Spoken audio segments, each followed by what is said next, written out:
on mass clock striking in the first round and a half. But he did what he had to with the because Jeremy Stevens was not going away. He would not go down. I mean, I don't blame him for doing what he did. I know it turned into a ring fight.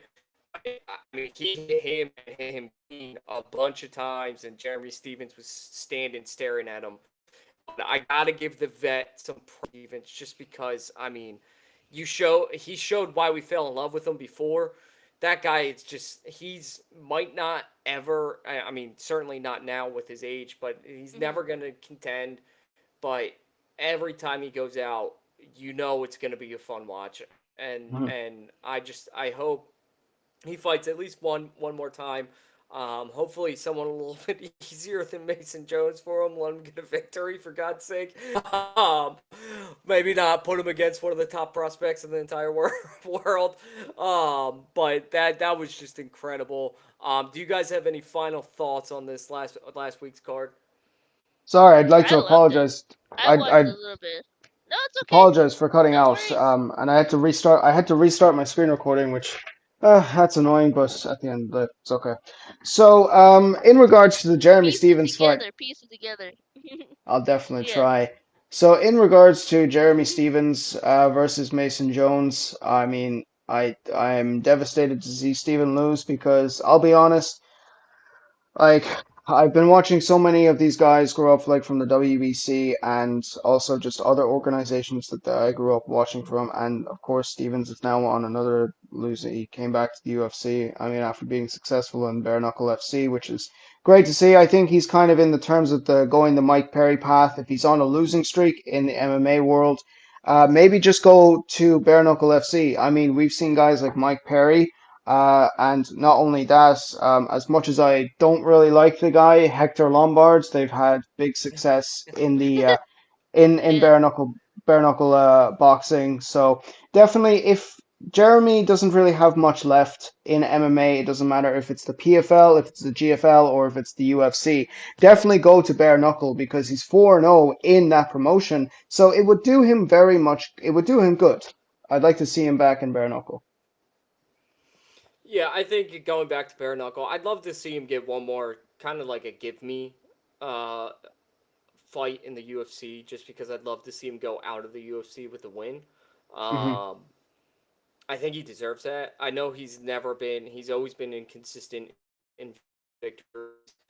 I think the promotion, I think you know, he deserves that. Give him some, put him a headline prelim of and let him get a gimme fight so that he can go out, his and do whatever he does. If it's retire after that, that's fine. I mean, he's 37 years old.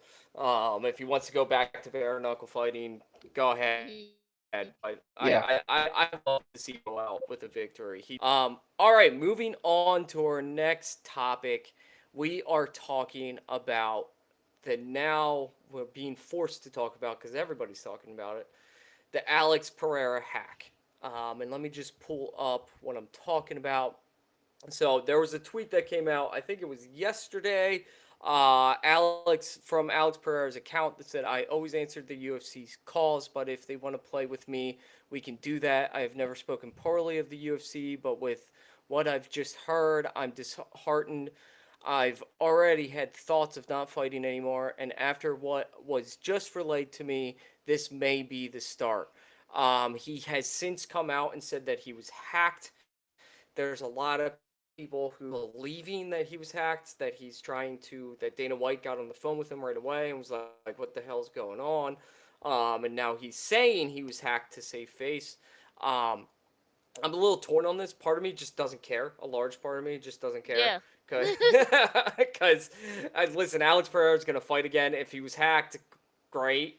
That's better. If he wasn't hacked and there is something going on behind the scenes, I don't know what it could be. And my Mhm. third point on this before I throw it over to Monique is it's a little bit perfect English for Alex Pereira. So yeah, I don't know. Maybe he was hacked. Maybe he wasn't. I just don't really give a damn. I think get the big Ankh fight too. Let's get it scheduled. Let's stop playing games. Monique, what do you have any thoughts on this? I like when I heard about it. Care. It's funny because Pierce. I think I was talking about this before the show started. I could have met Alec Pereira today. It's Alex. Hmm. I almost said Alex's name. And that would have been. I would have been like, "Did you get hacked, or was that a real thing?" I could have 100% just asked him that, but I can't be there because I work, unfortunately, and then I'll get in tomorrow night for UFC 315. So we will never know what the real reason is, but Alec has a point in terms of the fact that it's too perfect of an English sentence slash, paragraph for someone like Alex Pereira to write. So that's what I thought of it. I didn't really think too much of it. Like it doesn't really Yeah, like get me sad or anything. and Alex Pereira also does control a lot of his own social media. He doesn't rely on somebody else who does Mhm. speak perfect English. He does a lot of his own social media content. That guy is Pierce a genius. is Pierce. Do you have any?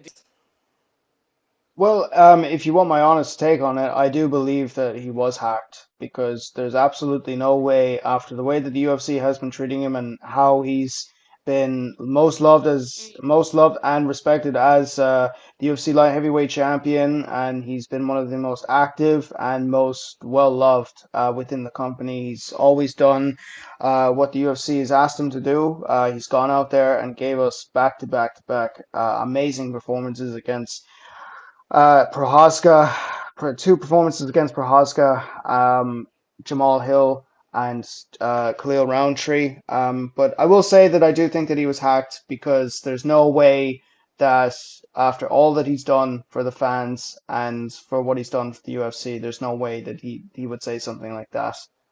In all honesty, and again, it goes back to the point that yourself and Monique just made. It is too good of English to kind of be Alex. So I would say that he was hacked because Alex Pereira doesn't speak a lick of English that well. So yeah, I would say that he is hacked, and I hope Mhm. I hope they finally get that resolved, and then we can make they can make the Ankle Live rematch set for sometime in August or September, whenever it's grand. Yeah. Before we move on to our last topic, other thing about this that points towards that was Ankalov tweeting out that I hacked Alex. I don't think Ankalov even believes it. Yeah, so no. so if Ankalov doesn't believe it, I don't think it's Bush. All right, so we're moving on to our last topic before we get into the card. It's Muhammad Mukayev. He's Yeah. one of my favorite fighters in the world. The guy's an absolute stud. He just showed out in karate, like just absolutely showed off his striking. He has another fight coming up in Abu Dhabi very shortly. The guy is still undefeated instantly in the UFC and has done nothing but come back very politely. Pierce, I know this is something you really want to talk about, so I'm going to Hmm. throw it over to you before we go any thoughts. Do you think, like, what do you think the reason why he's gone, and what do you think about the whole situation since? I mean, this is clearly Hmm. the guy that can beat Pantoja, right? Hmm.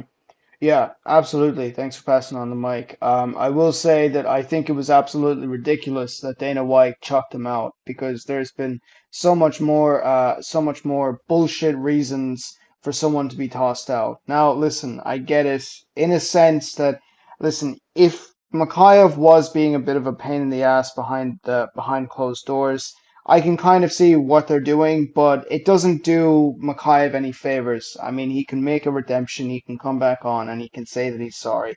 He can make a statement apologizing for the behavior that he supposedly committed. Now, he's gone out there in Brave FC. He went back to his old company at first for his first fight back after Manal Cup, and he won again, and then he signed with Karate Combat, won by beautiful TKO. I do believe that Dana is doing him a disservice. And also, I do want to talk about the fact that this is actually something that I wanted to bring onto my show, onto the And New podcast. I wanted to talk about it, that I thought it was absolutely ridiculous that even though Kaya Sakura was a dominant champion in Ryzen, he shouldn't have immediately gotten the title shot against Alexandre Pantoja. Absolutely fucking no way. I believe it should have been either Mohammed Makayev or Kai Kara France, or here's a better idea: have Kai and Makayev fight to determine the number one contender from Pantoja. Instead, you're bringing a separate guy from a different promotion that's never fought in the UFC, and obviously you can see that it's very different competition, very different tiers in regards to who's fighting. So I would say that I'm actually quite annoyed that Muhammad was kicked out of the UFC because of that reason alone. It does not only does it do him the disservice, but it also does the company disservice because it shows that they are more than willing to they're more than willing to kick off dominant prospects and bring random guys onto the promotion just for replacing someone and possibly just removing their name from history entirely. And that's what Dana seems to want to do with Mohammed Makayev, and I think it's absolutely ridiculous. He doesn't deserve this kind of fucking treatment. Yeah, and I was telling you guys before the show even started that I truly believe we're talking about a guy that's top 20, top 15, maybe even top Hmm. 10 pound for pound in the world right now. I mean, now that we've seen his striking, this is a guy we talked earlier about going to different gyms, learning. He went to Tiger Muay Thai. He was like, if I'm not going to be in the UFC anymore, I'm going to go learn how to strike because I'm gonna be the best in the world Hmm. in this weight class. And he showed that he really, I really think he is the only guy in the world right now that can beat Monique. What are your thoughts on this? It's funny that you both mentioned that you both really like Makayev because I'm not saying I don't like him. I'm just saying in the beginning there was something about him that rubbed me the wrong way, and it might have been his attitude. But man, when I saw him fight, that kind of changed. I didn't care too much about his attitude after that because that man can fight. I remember that one of the first, I think it was his first fight in the UFC. I might be wrong. First or second fight where he faced off against that Brazilian guy who he calls himself the pastor, and he almost got that knee bar on him, and he still survived. He had a really beat up leg after, and but the whole entire fight he was dominating. I remember seeing that and I was like, I can't get mad at someone like that because he is just so good. And then his other fights were just very dominant. And Pierce was talking about this too. Like, why are we cutting out guys just because they have a bad temperament? Like, there's so many fighters that had bad temperaments and we didn't kick them out. They Conor were good. McGregor. Yes, exactly. I was about to say that. Prime example of that. And Makayev it was good for the company. You know, he got a lot of fans in that division, which is a division that's very hard to get fans because you know, a lot of people are fans of like the higher end divisions and not necessarily with the lower end like flyweight guys. So Hmm. that was just that didn't make sense to me. So I want to see him back. You guys are totally right. If someone was to beat Pantoja, it's definitely gonna be Muhammad Makayev, and I hope to see him back. And hopefully, whatever he has to do, an apology, whatever, it doesn't matter. Just get a freaking super fight for the The thing is, flyweights. though, he's never gonna kiss the ring, and that's what Dana Yeah, wants. And yeah. he's never gonna kiss the ring. He's never gonna go Mhm. to Dana and apologize. He's made that very clear that he's not apologizing. That he knows how good he is, and he doesn't feel he has to. Mhm. We'll never know what actually happened because Dana's certainly not going to tell us, and I don't think Muhammad cares to tell us either. So, so we'll never really know what was said behind closed doors. But it is just disappointing to see the UFC has this tolerance for, I'm just gonna we like to keep it real in this podcast, Pierce. The UFC seems to have tolerance for men who beat women and children and Mhm. Yeah. commit sexual crimes, but a guy doesn't kiss up to Dana White and he's gone forever. It's just insane. Like this Mhm. guy's clearly the and now we're gonna watch Cop fight for the championship probably. Like No, like Even Muhammad Makayev was like, "Well, I already beat cops," so yeah. like, like it's just the whole thing's ridiculous. Mhm. But we got to move on because we got 30 minutes left, and we have UFC 315, which Monique alluded to, Yay! is attending in person. Monique, I'm gonna throw this over to you. What prelim cards? What prelim fights have caught your Okay, eye? so there were a couple, but if I'm gonna keep this short because we only have 30 minutes to run over the entire main card, Jessica Andrade versus Jasmine Jasudavicius. I can't say her last name perfectly, but I'm gonna try. That fight is gonna be bananas. Like Jasmine is considered, and I have to check the betting odds on this, but she is a little bit of an underdog because she's facing against a veteran in Jessica Andrade, and I want to say I want the Canadian to win because she is obviously part of the country that I'm from. But it's gonna be a tough one because Jessica Andrade is tough as nails and she's super strong and she's well rounded. So I just know that Jasmine's on a streak right now and I want her to keep going at it, but I'm not 100% confident to say that she's gonna win Saturday. I wanna be, but I'm not. So if I'm gonna be honest, Alikar, I might have to pick against the Canadian in this one. Wow, That's that's a rare for me. and I hope That's I'm rare for wrong. me. Like I hope I'm wrong. As much as I love both women, like I just think the veteran has more experience when it comes to the caliber of fighters that Jasmine's gonna have to face. She's never had to Yeah, face someone like Jessica Andrade before. this is what made me pay attention to. Hmm. I think I agree with you. I think Andrade wins. That experience, and you pair that experience with her high fight IQ and everything else that she a lot. It's gonna be a hard fight for Jasmine. I'm rooting for Jasmine like you. Hmm. I hope she wins because I think she can bring some life to this women's division Yeah. that it's needed right now. I agree. I think Andrade, I think gets it done. Pierce, are there any fights on the prelims? You can name as many as you want. Any fights on the prelims that have caught your eye? I was definitely going to say Jasmine Divisius, yeah, absolutely against Jessica Andrade, and of course the late replacement, 1 week notice, Kyle Prepperlock versus Benoit Saint Denis. Mm.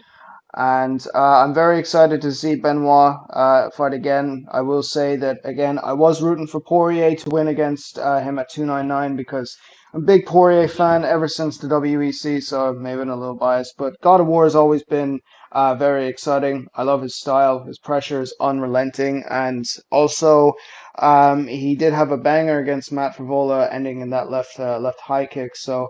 I definitely have to say that I'm a fan of him. But other than that, not much on the prelims has really caught my eye, other than Jasmine and Jessica. I do think that there is a possibility that we could see Jessica retire because she's getting older, and not only that, she's dropped a lot more fights now. And Jasmine is kind of on the rise. She's younger, she's hungrier, and she wants that title, man. So I do believe that Jasmine is going to get it done either by decision or by knockout. Yeah, and just a couple of fights I look at. Navajo Sterling is a young kickboxer. We'll see what he's made out of. He's a very exciting fighter, a very exciting young kickboxer. Monique knows how much I love watching those guys come into the UFC. We have Daniel Santos versus Lee Jung Young, who, if you watch the Road to UFC, which I hope everybody does, or go back and watch, he was an absolute stud on Road to UFC. Hmm. I think he's lost once since coming in, actually making it to the UFC, but I think he looks back to get in his winning ways against Daniel Santos. And then we got Brandon versus Bexat, which, Monique, you know I gotta call out 'cause I love Kazakh fighters. Hmm. We got another one continues of these Kazakh fighters. I think it's hilarious.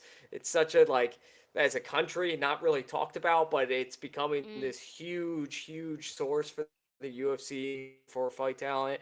And I think Alma Khan can actually get this done against Brad Katana. I mean, Brad is a really good fighter. Don't get me wrong. That's something about that Kazakh. It's like the Mexican will, right? they The just heart, they yeah. yeah that hard. They just dig deep and they'll, take the punches. Also, Montes Bakauskas is back. Hopefully, he gets back on a string here against Ion Kutaleba. Um, It's funny eh, because Alec, like, you remember when if Dustin is here, Pierce, like something to fill you in with is that we all have a country that we like certain fighters from. It's like I believe for Dustin it was like the Russian fighters, like just yeah. overall Russian, and then yours is like Caustic, and then mine is like Brazilian. So like it's Mhm. just we all have a certain like country where we like our fighters from, so it's just so funny that we Well, Yeah. eventually met. Yeah. if you guys would like to actually know, I know that before the show, I was asked if I'm a big Conor McGregor fan. I do also want to apologize that I have my camera turned off. My phone is charging. So I've No my worries. favorite my favorite fighters are as listed: Joanna Jędrzejczyk, Joanna Jędrzejczyk, Nice. Wiley Zhang, and Valentina Shevchenko. That's for the two women's divisions. And then for flyweight, Demetrius Mighty Mouse Johnson. Bantamweight, Dominic Cruz. Yanked. Jose Aldo for Okay. featherweight. Lightweight is for Frankie Edgar. Welterweight. Ooh, Aw, good one. sweetheart. What a sweetheart he is. Welterweight, it has to be either GSP or Robbie Lawler. I'm going to go with GSP because he's one of the greatest of all Mm. time. And then what we have for middleweight, if I'm not mistaken, I'm going to either go for Kamaru Usman or actually no, I'm going to go with Anderson the motherfucking Spider Silva. And then and then for lightweight, Yes. then for light heavyweight, it's going to be my boy Daniel DC Cormier. And then for Wow, heavyweight, okay. and then for heavyweight, it's going to be my boy Stipe Miocic. And these are guys I grew up watching. So We're gonna get along just fine, Pierce, because that you pretty Yeah. much that no, my list is very similar. And I very met nice. Stipe. He is so nice. I was so starstruck, and he was just like, "I'll take care of you. Don't worry. We'll take the picture." Yeah, for So me, my heavyweight's got to be Feudor though. yeah, Um, he's up there for sure. but anyway, we have to get into this main card. Mm. Um, and we are starting off with the women's flyweight division. We have Grasso versus Natalie Silva. I'm going to throw it over to you, Monique, first. What do you think about this fight? This is actually so hard, guys. This everyone's like, "Oh no, Alexa Grasso is gonna." I'm like, "Do you guys know how good Natalia Silva is? Like, she is so well rounded. Like, I just don't understand where this whole like, oh, Alexa Grasso like is gonna win. I'm like, I don't know who's gonna win because I love Alexa Grasso. I think she's so talented. I think that every single time she fights, usually she gets better. Minus a few fights with Valentina, obviously, but still, like Natalia Silva's like up and coming. She is literally going to no, she's not even plateaued yet. Like that's what I worry about in this fight because I like Alexa Grasso. I want her to win, but Natalia Silva, she's a dark horse in this game, and I think that I'm gonna say it. I think she's gonna win. I don't know how she's gonna win, but I think she's gonna win. Alikar. Let's go to Pierce. I want to see what Pierce says in this fight. Absolutely. I mean, let's be real. Alexa Grasso, she's definitely top tier material. However, like you did say, Monique, Natalia Silva, she is on the rise, so she might have that hunger to become the number one contender and potentially fight Valentina Shevchenko in the near future. And again, this isn't a make it or break it fight for Alexa Grasso as she's still considered to be in her prime. And not only that, she still has the highest distinction and the highest bragging rights of beating Valentina Shevchenko to win the title. So I do think that it's going to be a competitive fight. I do, but my ultimate pick, I am going to go with Natalia Silva, either decision or submission. I completely agree with both of you. Alexa Grasso's, she's absolutely top tier. But Natalia Silva is the new blood, and we all know the new blood in the UFC comes in and they do take over. And Mhm. Natalia is just like you said, Monique. She's just so well rounded. She's just a great fighter. And I think she gets this done. I think it goes decision. I would love to see a sub here, but I think it goes decision. It's going to be a fun one. Uh, Guys, Alec, okay, I talked about this with my partner, and I want to get you guys, because you guys are guys, so I want to get your take on this. Why is it that the most successful female fighters are like unconventional looking, and then you got like Alexa Grasso who looks cute as a button, like can't defend the title, like oh my god, why is that a thing? And then my partner was saying maybe it's because the unconventional looking female fighters are the ones that are like they have more to prove, so they're more hungry for something like the belts.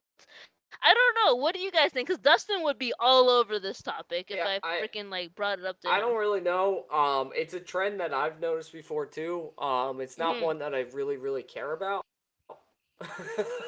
Yeah, I don't care about But that though. unfortunately, a lot of I'll say this to I don't know about in Ireland Pierce, but in America, of unfortunately, it's one that American fight fans care about way too much. Yeah. Uh, um, I don't know. I don't know. Maybe it's because they got something to prove. Maybe they're.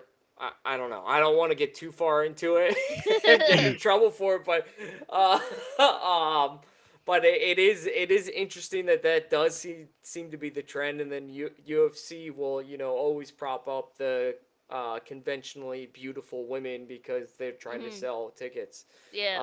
Pierce, do you have any thoughts on that?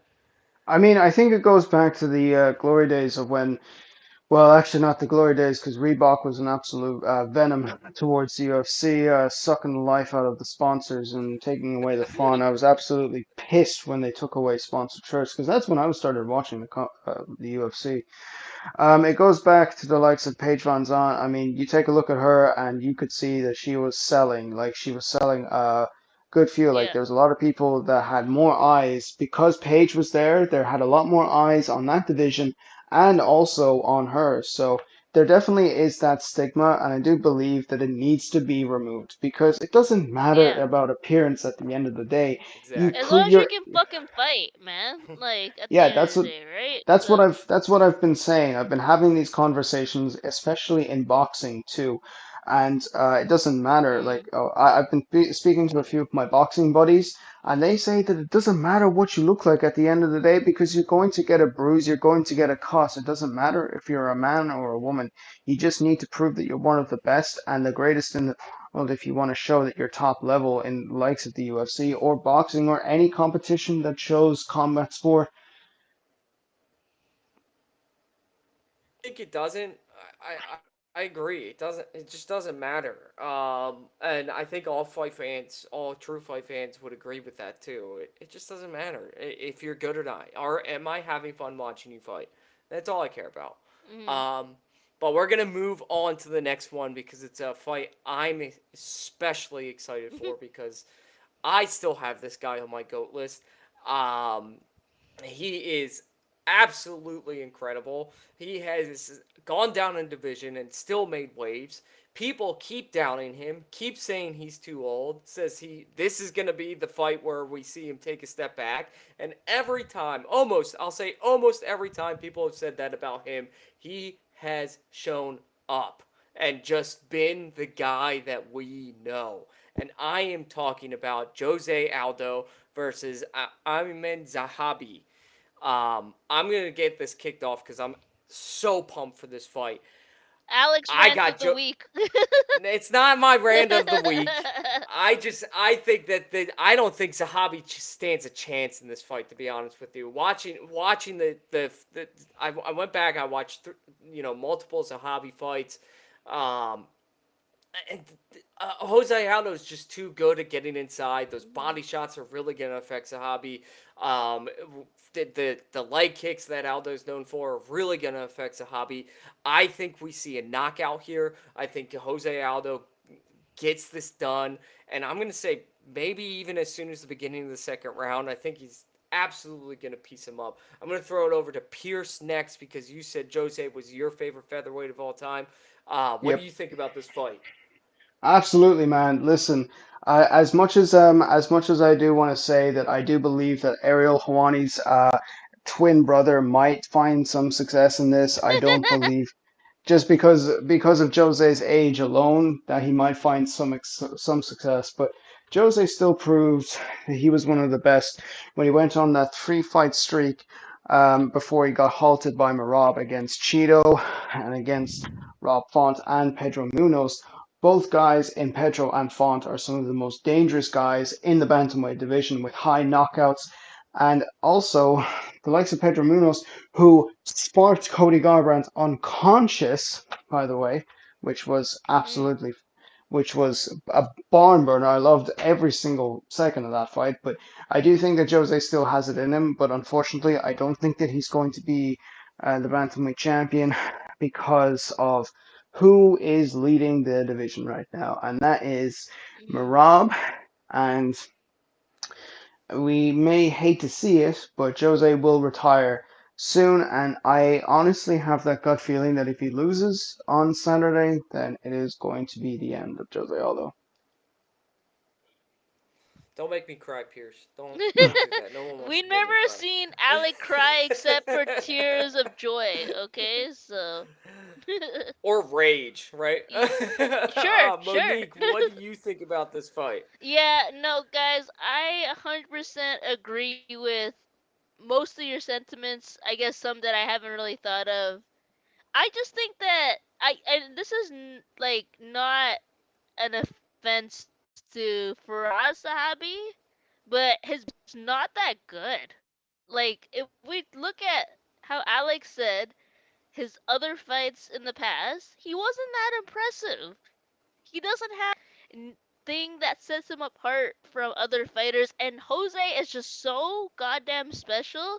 He has exactly what Alex said. He can get into the places that you can't, like, and he just reaches you, and then he just throws that jab, he throws that punch, and I just think that I think Jose's gonna do it. I think he's gonna win, and I would love to see a legend like him win because I for one am a big fan of him. So I just think that Amon is not just he's not good.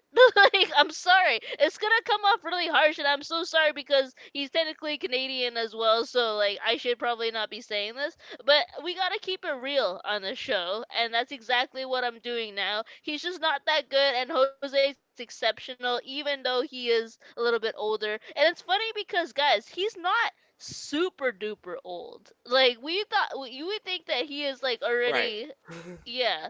He's not super duper old. Let's just say he's not necessarily in his prime, but he's not super duper old. So let's just keep that in mind as well. Alec? Well, we'll say fight age. He's a little bit older because he's Yeah, just been fight doing age. it for Yeah. so long. Yeah. um, all right, so I totally blanked and I missed the first fight. The Benoit Saint Denis and Kyle Prepolek fight is on the main card. Mhm. Um, so I'm gonna backtrack a little bit. Pierce talked Mhm. about it a little bit before, but I'm gonna go to Monique first. How do you see this one playing out? Like, I like Prepolek, but Benoit's gonna win. I'm sorry. He's just the better fighter. That's all I have to say, Alec. Like, it's pretty obvious.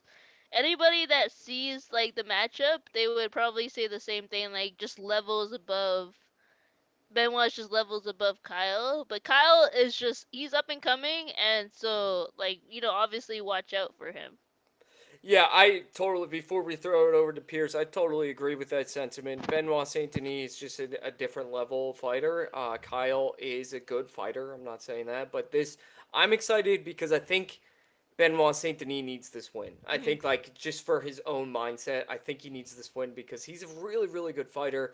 The last time you know it, it's just he's really good, and I think he needs a confidence builder right now to kind of build that confidence so that he up against these top ranked guys that he has that knowledge that I can get this done. Pierce, what do you think? What do you want to expand your thoughts on this fight at all? Absolutely not. However, I will say that I'm very excited for Mike Malott versus Charles Rackdick. Because I think Yeah, Yeah. that Mike, yeah, that's a fight on the main card, I do believe. Mike Malott, I believe, is going to go out there and he's going to prove Charles wrong. And not only that, he's going to show in front of his Canadian, because Mike is Canadian and this fight is taking place in Montreal. So I will say, going back to fights on this card that I'm excited for, it definitely has to be Mike Malott versus Charles Rackdick because I can't wait. Because when it comes to these kind of situations, I do tend to always root for the hero, and Mike is the hero in this in this He scenario. is So like the yeah. all I Canadian hero, I guys. I just think he's better. That fight, if I'm not mistaken, got.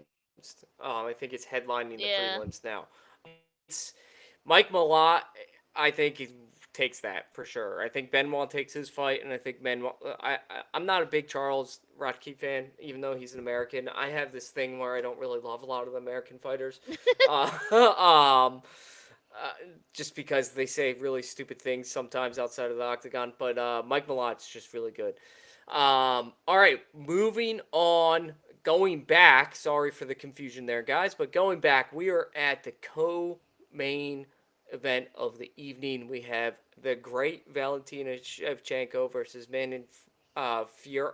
How do you Fjord. say, Monique? Yeah. Fjord. Fior. Yeah. Pierce, it's time to throw it over to you. Do you think the greatness of Valentina Shevchenko continues here?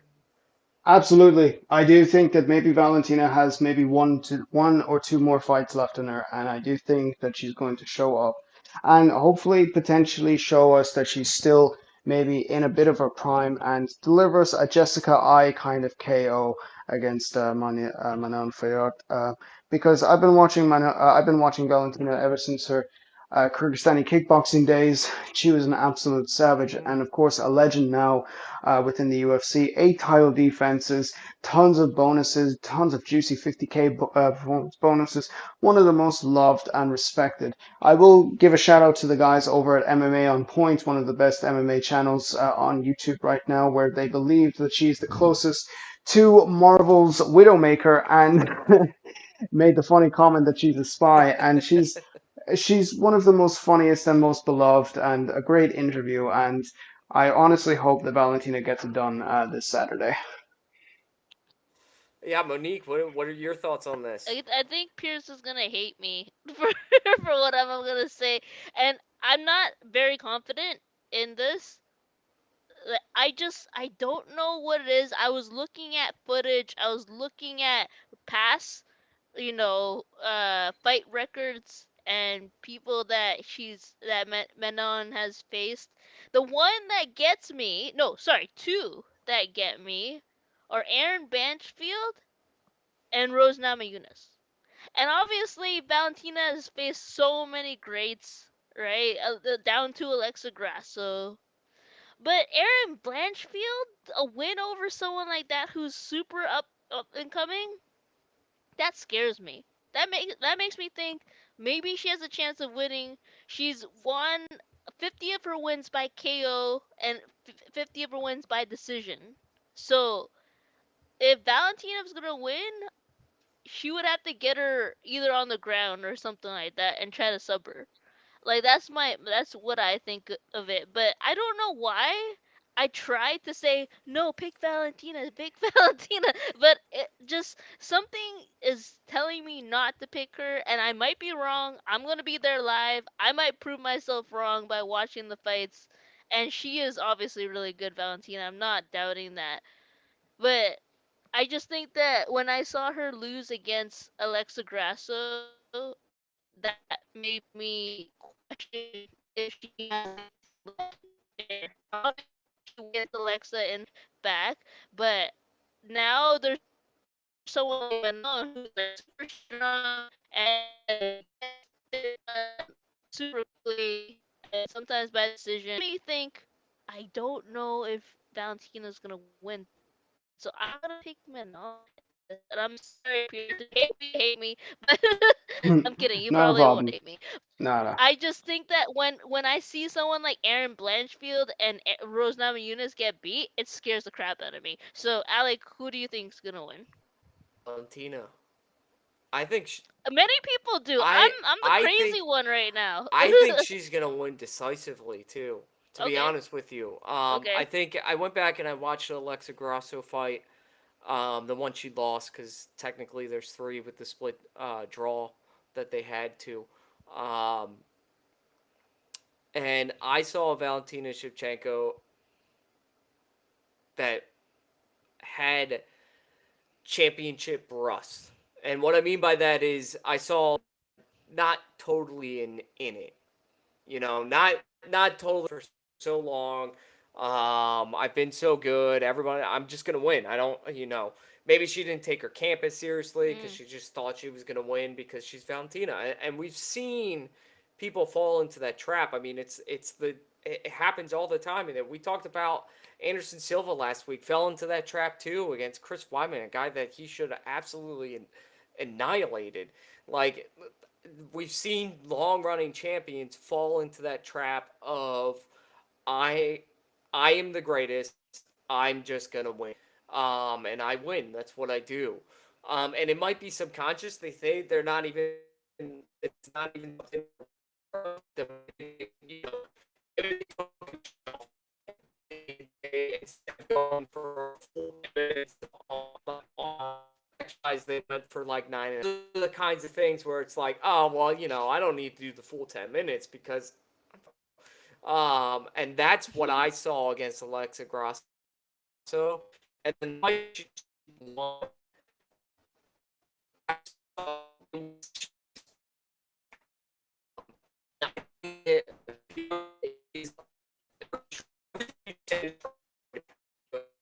um, but Valentina has a point to prove. I think she knows, to Pierce's point, that she only has 2 or 3 fun left in her. And I think she just made a mark. I think that loss gave her chip back.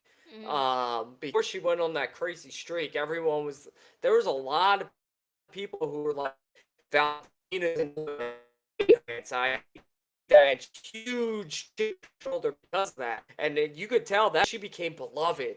And you saw some of that fuel back because I think a lot. I think that loss is like I should not have lost that. So somebody I can beat 9 times out of 10, and I lost, and I think she lost the fight she didn't win, and I don't think she's gonna let that happen again.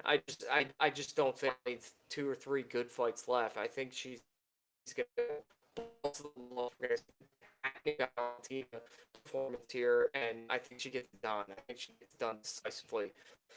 All right, moving on to the main event of the evening. Monique, I know you're super excited. We Not have at all. Bilal Muhammad versus Jack Maddalena, JDM. Monique, I'm gonna throw it over to you first since you've been witnessing this. How do you see this going down? Guys, I'm not kidding you. I went to the arena and beat the traffic before this fight even began. Probably not because I paid to see this fight, this whole card. But like, it's one of those fights where JDM has a chance, but he has a slim chance because it's against Bilal. Bilal is gonna make this the most boring fight I've ever witnessed live in UFC history. My history of watching UFC live, which is actually quite extensive. So I'm not excited about this fight. Bilal's gonna win. I'm gonna hate it, and we're just gonna end the night in a very low note. Pierce, what did you think about this fight? Well, I will be 100%. I do think that I'm going to root for Jack Della Maddalena no matter the Mm, situation and no matter how bad it's going to go for him. Because don't forget that he is the fight, every single fight starts on the feet. And Bilal himself has stated on many occasions, many interviews, that he stated that he is going to try and box with Jack Della Maddalena. Now, I will say that I do think that what as a an fucking absolute dumbass. I do think that is an absolute terrible idea because, as you can see, Jack Della Maddalena, he went on an absolute streak of knockout wins and just pure and crisp boxing, even to his fight with, going back to his fight with Randy Brown and Pete Rodriguez, and also his fights in Eternal MMA as their champion. He was clean, crisp, and smooth and slick. I loved every single second of watching Jack Della Maddalena fight. And listen, he does have good takedown defense. Now, you could point out to Gilbert Burns not being so much, but again, if we go back to the likes of the Vicente Luque and Jeff Neal fight. Bilal Muhammad is not a good striker. We also seen that in the first Leon fight that he was getting outboxed in every angle. And I just do think that Bilal will try to take Jack down, but if there is by some chance that Jack will win, it will be by a counter KO to Bilal Muhammad's advancing Mm. strikes. Yeah, I went back. I gotta tell you guys, I went back and I watched almost every single JDM fight, trying to find a path for victory. I really did. I was like, I want to come on the podcast and I want to pick JDM. That's what I want. Um, I will say this: if JDM, what I would urge, not that it matters because I'm not in his camp, and you know the fight's coming up, and he certain. If he hears this, great. We're big fans, and we'd love for you to come on the Big show. fan. Love him. Brown Um, belt, I don't give a shit. You are still good at jujitsu, okay? and Like, the fight that was telling to me was that the Gilbert Burns fight, mm, and um, he got taken down really at will in that fight. He has really good takedown defense to Pierce's point, but Gilbert Burns was winning that fight and before the knockout. mm, I watched it twice just because I couldn't believe what I was watching. I didn't remember it that way. But Gilbert Burns was hands down winning that fight before the knockout. Um, if JDM wants to win this fight, to just he's got to turn it into a brawl. mm, And I really think that. I really think he's got to go out there, push pressure, get Bilal on his back foot. Don't let him bring pressure and turn it into a brawl and get those leg kicks and get that knee up. I've been preaching this to strikers against wrestlers recently. Get your knee up early. You have to try to take away that takedown. Bilal said he was going to box with him, but Bilal said stuff like that before. He said that about Leon. He's mm, not going to try to outbox him. He's going There's a game plan to victory where Bilal could actually have a 10-8 round because he could take JDM down and just ride out a round. But I would love to see JDM come out and really turn this into his fight, turn it into a brawl, get in his face, and don't let Bilal even put a step forward. Try to I think his best shot is to try to get this over by round three, mm. knock him out. But I don't see that happening just from watching all the JDM fights. Bilal, we all, a lot of, and myself included, and Monique. I don't know so much Pierce because we're just meeting each other. We love to hate on Bilal, but Mm, the fact of the matter is you can't take away talent. mm, And I preach unbiased and being unbiased spectator of sports in general, not just fighting, but you can't take away the talent, and the talent's there for Bilal. He's not a great striker, but he's good enough. He is really really relentless with his takedowns. He's gonna make this into. I see him making this into his fight, and I think we see a decision. Um, Monique, I'm sorry, you might be falling asleep in your oh, I in, will in your be. seat. I will be. Um, it's not what I'm rooting for. I hope JDM, again, if you hear this, please go knock this guy out for us. We need it. Um, I would much rather watch JDM versus Shavkat than Bilal versus Shavkat. Mhm. Uh, um, but I think Bilal wins this pretty handedly. Before we move on and wrap up the show, does anybody have any final thoughts they want to get across? Yeah, guys, the French crowd is gonna boo the fuck out of Bilal Muhammad. Okay, I just they're really like relentless when it comes to either really boring fighters, and then you got fighters like GSP who were really good, right? So it's gonna be a whole boo fest when that man comes out with his belt. But I hope to But that God. fuels him. Yeah, That fuels him. I He know. loves it. He's He like, that loves the makes me heel. stronger. He loves being the heel. I don't understand. Like, he doesn't want to be a hero. He wants to be the heel. I can't stand him for the life of me. I hope JDM gets lucky and we see something spectacular where I don't sleep, I you don't know know? if it's necessarily luck. I think he just has to be relentless. He can't take his foot off the pedal for a Which could second. happen. Which could He happen. We don't has to know do that. that. Yeah, yeah. And I think he's If this hungry for it. Yeah. we'll know who's winning this fight right off the bat. If he doesn't apply that pressure right away, it's a Bilal I'm fight. gonna be like Period. sacre bleu. I'm gonna like curse in French. I swear to God, if something like terrible happens with like Bilal and he just like makes it his fight, I'm gonna be like, I'm leaving the fucking arena. I don't give a shit. Anyways, I'm probably not gonna do that most likely. All right, guys, we gotta wrap this up. So before we go over what we'll be talking about next week, Pierce, please give your plugs away. Tell us where the people can find you. Mhm.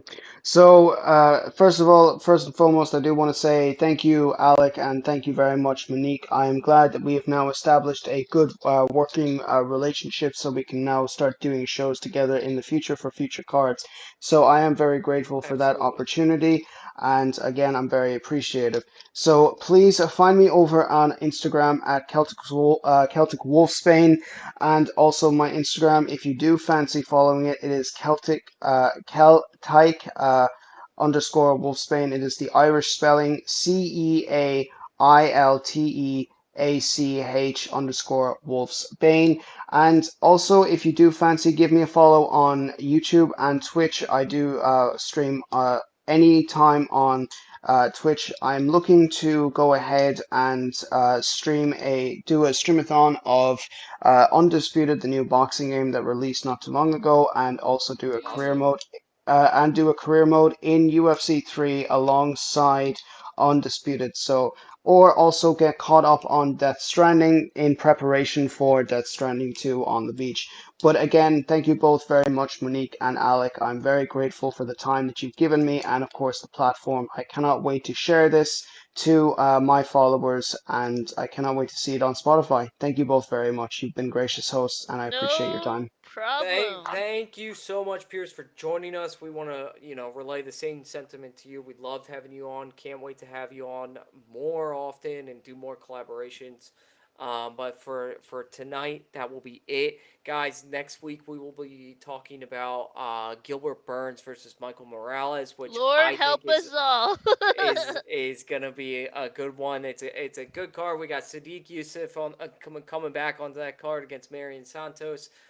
Dustin Stolfus is back. Julian Rosa versus Costa. So that is a really good card. Make sure you tune into this podcast. It will be posted probably tomorrow. And tune in next week. Thank you guys for joining us. And good night. Okay, let's see if this